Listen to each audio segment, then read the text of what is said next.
everybody. Okay, let's do this. Super Bowl Monday. Let's do this. Welcome back. Sure, there was a football game. Yeah, there was sports ball. Yeah. And we already broke down the halftime show. Now let's talk about the commercials. It was a star-studded night in the world of advertising, and a few, without a doubt, hit it out of the park. Here's one of them. Okay, campers, rise and shine. It's Groundhog Day. And don't forget your booties, because it's cold out there today. Phil?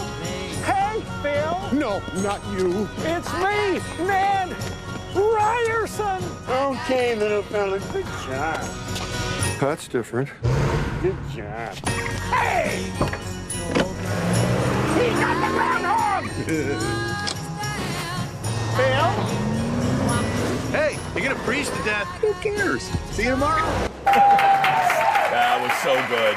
Bill Murray brought back his movie Groundhog Day in a commercial for the new. That's so good. Brought it back for the new Jeep SUV. Here to break. Can we just roll the whole thing? I mean, anyway, here to break down the good, the bad, the strange, and the hilarious from last night's game is the Jeep creative officer from Colle McVoy. Give it up for our friend Mike Hogan, everybody. Hi, Mike. Hi. You heard the reaction as a pro. Why does that work? Is it nostalgia? Is it nostalgia mixed with perfect casting? What is it? What's the secret? What's the recipe there? Yeah, several things coming together. Obviously, nostalgia plays huge. Bill Murray is just beloved by absolutely everyone. Yeah. But it matches with the product as well. Jeep has always stood for adventure. And this notion that no matter, even if every single day in your life is exactly the same, with a Jeep, that sense of adventure will always make it different. Well, also, I think they use the intellectual property of Groundhog Day in a smart way and didn't waste it. They progressed the story in a funny way that made sense combining with the product. Absolutely. So didn't seem gratuitous is what I'm saying. 60 plus ads in the Super Bowl. It was the only one to capitalize on Groundhog Day. Oh, really? Yeah. The only one. Yeah. Isn't that unique? Yeah. That seemed like hashtag missed opportunity. Yeah. Okay, now this next one I loved. Other than the Bill Murray one, this is the one that I gave top marks to. This is Amazon before Alexa. Look at this. Alexa, turn down the thermostat. Okay, turning down thermostat. Ready. Huh, here we go. What do you think people did before Alexa? Alexa, turn the temperature down 2 degrees.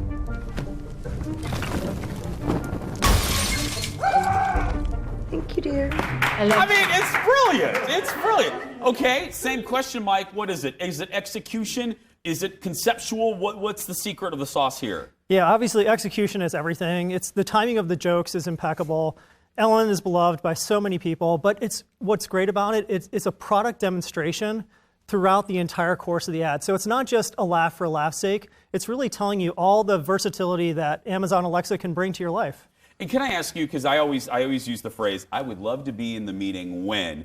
You're a pro, you've been in these types of meetings before. Is it like a good script idea? Do you know in your heart, you've done this for a while, do you know when you and your crew have latched onto a great idea like this? Is it just something in your heart that you know, oh, this is a good concept? Yeah, I'd say about 90% of the time you have a very good feeling that you're onto something special. And this is after hours, months, hundreds of scripts of exploration to get to one really good one. Yeah. Okay, let's move to Hyundai. And this is the Smart Park Boston ad. Look at this. Look at these two troublemakers. Hey, Johnny, how are you? Wicked car, is that new? Yeah, it's a Sonata. Let me pack it. Oh, you're not fitting your car in there. Chris, stop being a smarty pants, all right? Look who's got Smart Pack. Smart Pack? Just hit the clicker. Car packs itself. It's smart. It's wicked smart. And I can pack it anywhere. How about Dorchester? Packed it. Foxborough. Packed it. The Garden? Packed it. Saugus? Packed it. Swampscott? Revere? The Harbor? Are you kidding me? I packed it and then unpacked it. That's right. Okay.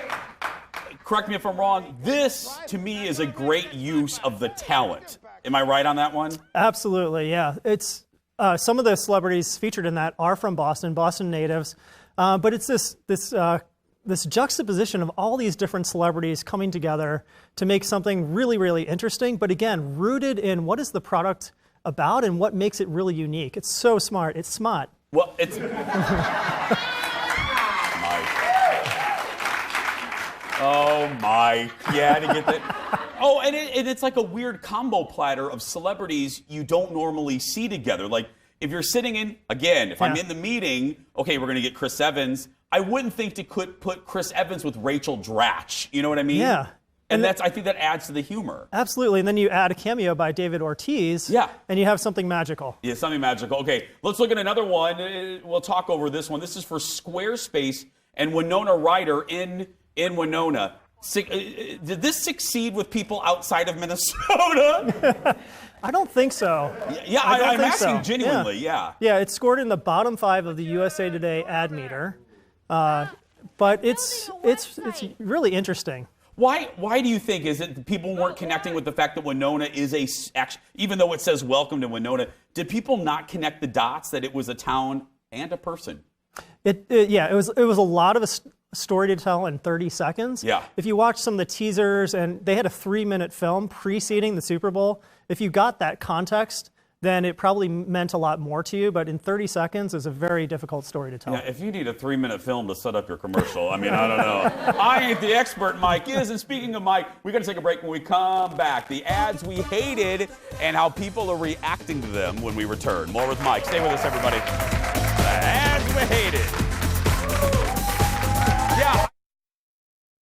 Yeah. What is happening? What is that? Is that a baby nut?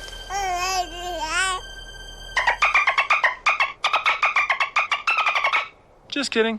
I'm back. Where's my monocle? Okay. Mr. Peanut doing a little Bobby Ewing up in there. Anyway, Mr. Peanut, thank you, audience, for actually getting that old reference. Mr. Peanut reborn during the Super Bowl last night, causing the hashtag Baby Nut to trend on Twitter. And I promise you from my heart that'll be the last time I ever say Baby Nut on this show. We're back with the Chief Creative Officer from Colle McVoy Advertising Agency. Once again, Mike's here. Okay, did you like that in all honesty? I thought it was okay. The commercial itself was all right. It was entertaining, but not that memorable. But what they did extremely well was they planned their social media activation extremely well. So Twitter was going crazy. They had an online store where you could buy merchandise. There was a lot of conversation right after that. So overall, a win. And I should say, this list is things I hated, not Mike. I'm just getting Mike's feedback on this. That's interesting to know, the store. I mean, and I think they're capitalizing off the Baby Yoda craze. Yeah. Anyway, okay, this is another one that I hated because it just went on and on and on. Tide Pods. It showed up in every ad throughout the show. But in your professional opinion, was it effective? I'm not sure. I don't think it was. And here's the reason. Tide did this gimmick a couple of years ago in the Super Bowl, and it was absolutely brilliant. It was surprising. People couldn't stop talking about it. This year around, it was not only the same exact joke told again, but it was a little confusing. Like I was sitting with my family watching it, and they didn't know if it was a Bud Light ad or a Tide ad, and it was just really confusing. And then he showed up on The Masked Singer. Yeah. I was like, what is it? Stain Dude showed up on the show. I'm like, what are you doing here? And I love Tide, and if they sponsor our show, I'm just saying I love them.